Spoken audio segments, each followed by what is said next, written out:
O Noite Informativa passa a interagir neste momento com Amós Zacarias, que encontra-se na Europa, concretamente na Alemanha, e que vai nos ajudar a olhar para a situação atual dos países do velho continente sobre a Covid-19. Amós, muito boa noite. Que realidade se vive atualmente na Europa? Uma Europa que vive atenta aos números na perspectiva de evitar cenários como aqueles que se verificaram na fase considerada de pico da pandemia ao nível desse continente. Boa noite, António Tio, boa noite, Moçambique, e também boa noite aos telespectadores de Noite Informativa. É verdade, nos últimos dias aqui na Europa os números tendem a aumentar, o que também está a ativar alguma preocupação por parte dos governos europeus, principalmente para países como a Itália, a França e inclusive também a Alemanha, estão a ter os números um pouco mais preocupantes de novos casos. É o ressurgimento da Covid-19, até porque especialistas aqui na Europa dizem que é preciso tomar cuidado, porque neste período, até que se vai ao período de frio, podemos voltar a ter casos da Covid-19 muito altos os números. Ora, vejamos, o que acontece é que daqui a poucos dias esteve aqui muita gente a ir para as férias do verão. Regressaram agora, estão a regressar e os números tendem a subir. Vamos olhar, por exemplo, na Alemanha. Aqui na Alemanha, por exemplo, na primeira vaga o vírus era concentrado em alguns pontos, por exemplo, em matadouros, em algumas empresas. Hoje, especialistas aqui na Alemanha dizem que o vírus está espalhado em todo lado.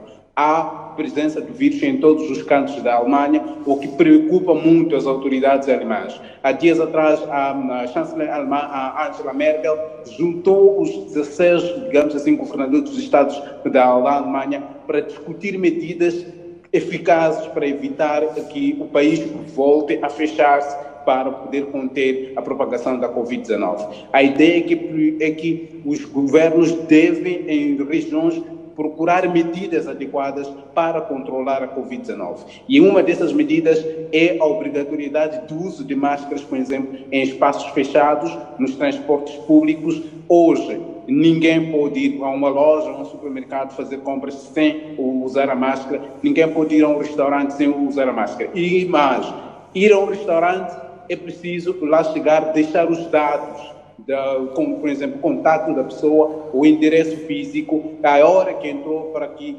depois possa-se usar esses dados para o rastreio, caso se verifique ou se reporte um caso da infecção da Covid-19 nesse ponto. Outra questão que está sendo muito discutida nos últimos dias, por exemplo, aqui na Alemanha, é que, por exemplo, a Alemanha antevê que daqui a uma semana vai introduzir novas medidas para quem entra na Alemanha vindo de países considerados de risco. Entra aqui com o resultado, mesmo que seja negativo, terá que ficar em casa durante 5 dias e depois terá que voltar a fazer um novo teste para confirmar se não está infectado. Só depois disso é que poderá sair, ir à rua e poderá ir ao trabalho, se for o caso do trabalho.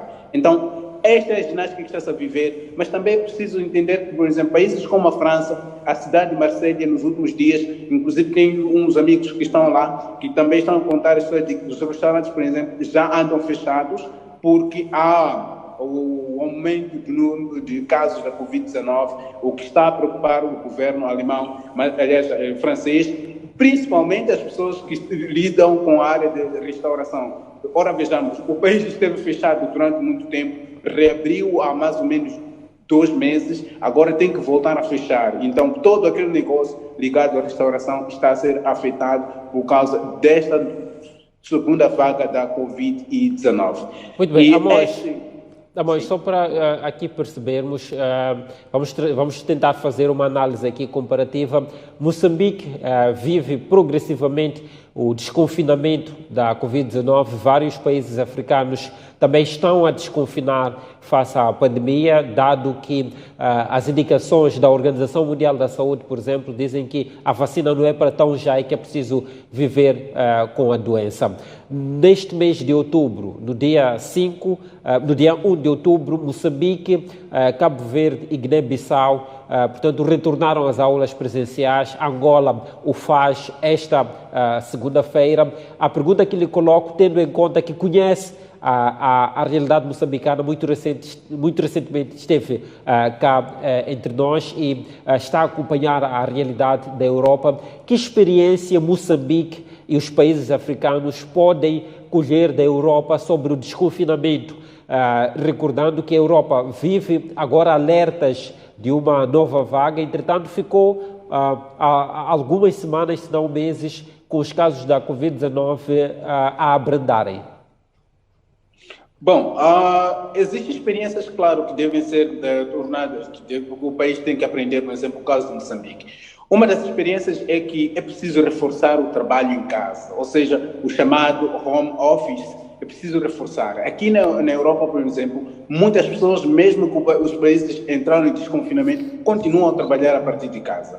O estar a trabalhar a partir de casa reduz muito a movimentação das pessoas na rua, reduz muito a presença de pessoas em espaços muito fechados, e isto faz com que, por exemplo, os governos consigam controlar e fazer o rastreio da doença.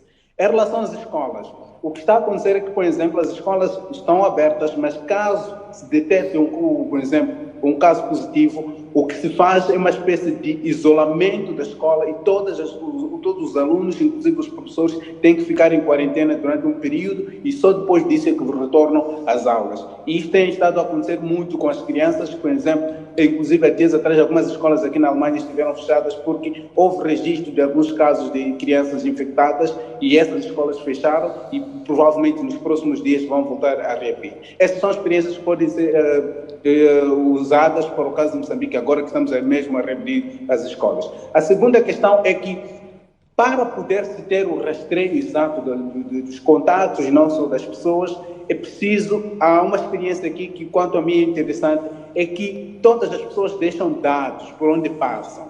Ou seja, se eu vou para um restaurante, deixo lá meus contatos, o endereço, e caso se detecte, por exemplo, se um funcionário daquele restaurante acuse positivo, todas aquelas pessoas que passaram naquele dia que aquele funcionário esteve a trabalhar vão ser rastreados. E isso facilita muito o controlar, digamos assim, a ramificação, ou seja, a cadeia toda de contaminação pela Covid-19. Esta é uma experiência que a Europa está a usar, porque pretende-se aqui na Europa é evitar um novo lockdown. Até porque os governos europeus acreditam que um novo lockdown não irá ajudar a economia europeia e eles querem evitar isso. E uma forma de evitar é perseguir, como se diz aqui, perseguir o vírus até onde se puder controlar ao máximo.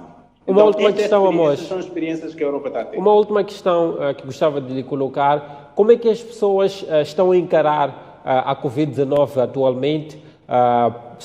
Caminhamos agora para fazer um ano desde que se ouviu falar pela primeira vez deste vírus. Em Moçambique, com o desconfinamento, algumas pessoas tendem a viver como se o vírus não existisse ou se o vírus existisse como se fosse inofensivo.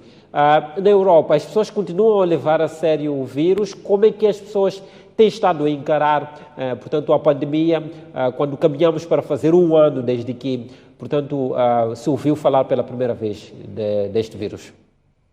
Bom, é caricato. Aqui na Alemanha, as pessoas perguntam-se onde é que está o vírus. Aliás, eu, por causa de um hábito de Moçambique, que é obrigatório usar a máscara na via pública, os primeiros dias aqui foram constrangedores para mim, porque eu sempre portava a máscara e tinha que usar a máscara na rua. E as pessoas sempre me perguntavam por que razão eu punha a máscara. E esta era uma espécie de quem põe a máscara na rua, essa pessoa provavelmente está infectada. E eu sempre dizia, mesmo para se prevenir da Covid, e perguntava onde que está o vírus e onde que está o Covid. É uma questão de mentalidade, mas ao mesmo tempo as pessoas sabem que o vírus existe, é uma realidade, mas provavelmente é uma questão de estresse, as pessoas já não querem continuar estressadas por causa da doença, querem viver, levar a vida à normalidade, sabendo que o vírus existe, e é por isso que fazem de conta de que o vírus não existe e tentam ignorar um pouco de tudo. Mas é claro que, por exemplo, os governos têm estado a lutar para ver se consegue-se controlar o vírus, evita-se uma segunda vaga, até porque se existir uma segunda vaga, nós não sabemos o que será do mundo. A vacina esta ainda não chegou e vai ser, claramente, como se tem dito, vamos conviver durante muito tempo com o vírus. E então, esta é uma questão de consciência, e cada um tem que saber que precisa fazer a sua parte para poder controlar o vírus. Não será o vizinho a controlar o vírus para mim, mas tem que ser eu o primeiro a controlar o vírus do meu lado para não afetar e não infectar o próximo. Então, acho que essa que é a mensagem fundamental, que se calhar até os governos deveriam usar, a questão de cada um de nós tem que ter uma responsabilidade em relação a esta doença, porque caso contrário, não há mesmo para já uma varinha mágica que poderá fazer com que esta doença saia do nosso seio sem que haja uma vacina. E mesmo que essa vacina surja agora, o caminho será longo para essa vacina poder chegar à África, até porque sabemos nós, os nossos países não têm condições para poderem adquirir a vacina para todos. Então, é preciso uma questão de consciência para podermos evitar a propagação da Covid-19.